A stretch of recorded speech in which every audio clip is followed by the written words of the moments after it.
The Beggar at Table 7, a billionaire's blind date test. Everyone in the city knew the name Liam Harrington. He was the media-shy tech billionaire who never appeared at flashy events, never gave interviews, and was rarely photographed. Whispers circled around his mysterious persona. He was ruthless in business but private about his personal life. At only 35, Liam had built a tech empire worth billions.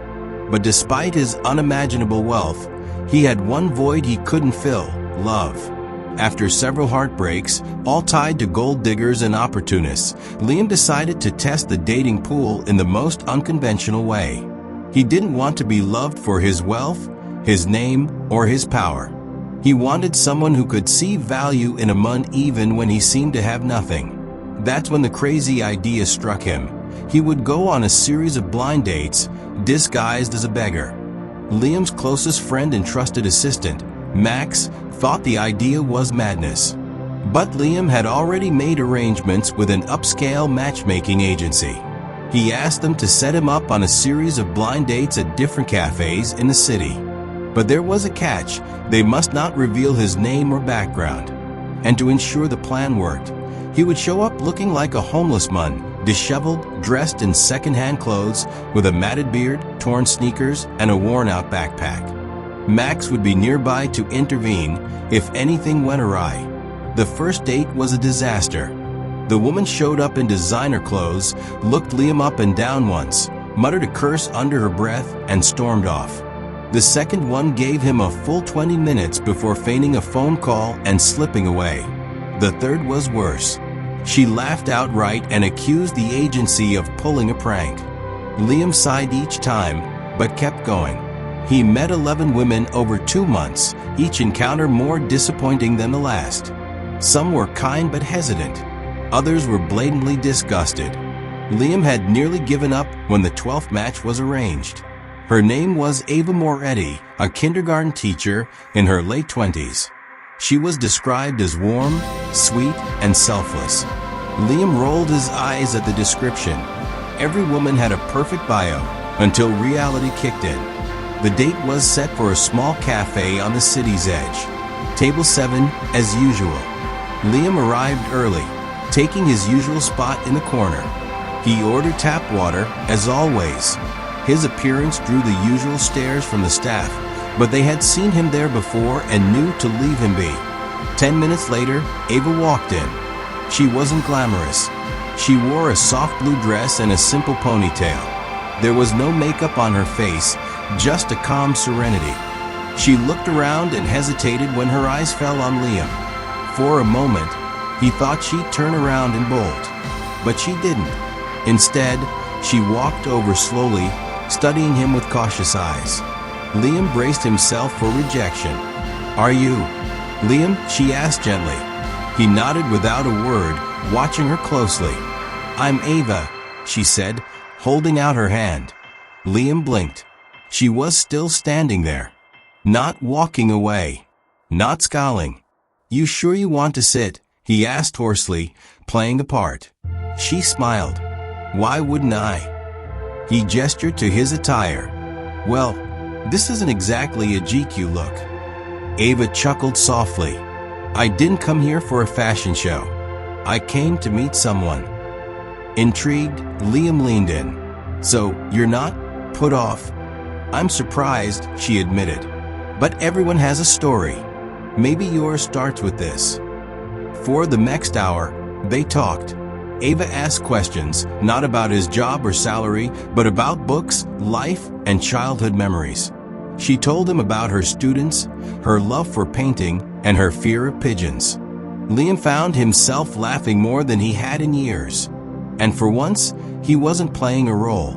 He was being himself underneath the layers of disguise. When the waiter came with the bill, Ava reached for it. "I got this," she said casually. Liam blinked. "Wait, you're paying?" "Well, I assumed." She looked slightly flustered.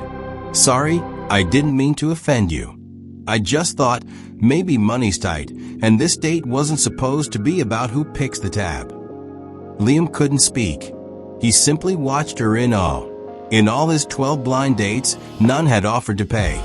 Not one. Thank you, he said after a pause. That means more than you know. They left the cafe together. Liam offered to walk her to her car, and she accepted. As they reached the curb, Ava turned to him. You're different, Liam. I don't know your whole story, but I'd like to. He nodded slowly. I'd like that too. They met again the following week. This time, Liam wore slightly better clothes, still modest. Each date that followed chipped away at the wall around his heart. Ava never asked why he seemed to live simply. She never pressured, never probed. She liked him as he was, or at least who she thought he was. After 6 weeks, Liam decided it was time to reveal the truth. He invited her to a private dinner, this time at a rooftop garden restaurant. Ava arrived, stunned by the venue. Liam stood at the entrance, clean-shaven, wearing a fitted charcoal suit. He looked every bit the billionaire that graced magazine covers, tall, powerful, captivating. Ava's eyes widened. Liam. He nodded. It's me.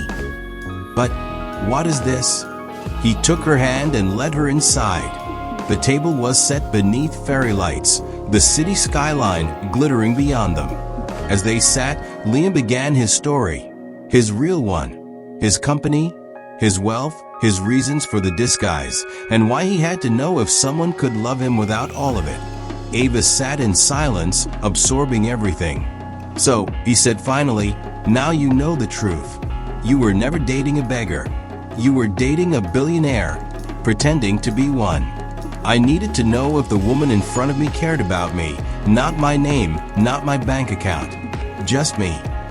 Ava reached across the table, eyes glistening. I loved the man at the cafe, she whispered. I fell for his kindness, his laughter, his eyes when he talked about childhood. This doesn't change anything, except maybe how much I admire your courage. Liam exhaled in relief. So, you're not walking away? She smiled. Only if you stop pretending to be someone you're not. He laughed, the sound echoing into the night. The following months unfolded like a dream. They traveled, shared secrets, and built memories far from the eyes of the media. Eventually, news broke of Liam Harrington's engagement, but the world didn't recognize the bride. She wasn't a model or socialite. She was the kindergarten teacher who once paid for a glass of tap water and looked into the soul of a man dressed like a beggar.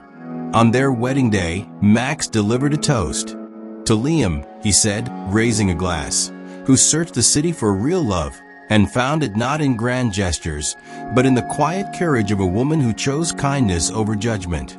And to Ava, who saw a king in rags and never looked away. The guests applauded. Liam and Ava danced their first dance, surrounded by golden lights and the scent of fresh roses. But they knew their love didn't begin in this ballroom. It began at table 7 in a modest cafe, with a test and a miracle. And so, the billionaire who once lost faith in love finally found it, in the heart of a woman who never cared for money, but gave him everything money couldn't buy.